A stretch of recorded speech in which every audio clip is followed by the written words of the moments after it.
नाज़रीन, गढ़ी यासीन मां राशिद सुमरो जी रिपोर्ट अवां सां शेयर कंदा हलूं त गढ़ी यासीन में विच शहर में सेठ मोहनलाल खां 1.5 लख रुपया रोक रक़म ऐं 2 मोबाइल फ़ोनूं फुर करे हथियारबंद फ़रार थी विया आहिनि।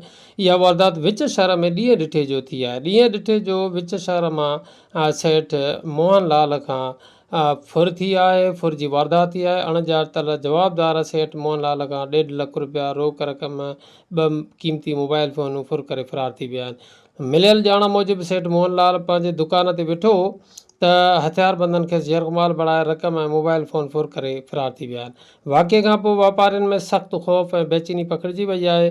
पुलिस वाक़े जो इतला मिलण ते मौक़े ते पहुची जांच शुरू करे ॾिनी आहे। वापारी अॻुवाणनि मुतालबो कयो आहे त शहर में गश्त वधाए जवाबदारनि खे फौरी गिरफ़्तार कयो वञे।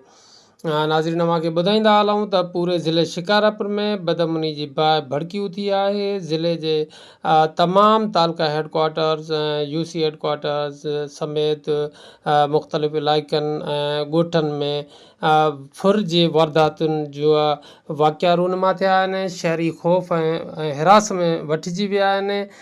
तमामु जेको आहे सो ख़ासि करे ग़रीब तबिको जेको आहे, शरीफ़ तबिको वॾे हिरास में वरितल आहे, हीसिजी वियो आहे। ग़रीब शहरनि जूं निंडूं हराम थी वियूं आहिनि। इन क़िस्म जी वारदात जेको आहे असां वटि अक़लियत बि महफ़ूज़ न आहे। अक़लियत बि जेको आहे हिन वक़्तु ताज़ो जेको आहे मधेजीअ में बि जेको आहे हिकिड़े दीवान खां फुर थी आहे। उन खां पोइ जेको आहे शिकारपुर मां बि फुर जे वाक़े जो रिपोर्ट थियो आहे दीवान खां। ऐं उन सां गॾो गॾु हींअर जेको आहे गढ़ी यासीन में बि दीवान खां ॾींहं ॾिठे जो फुर थी आहे।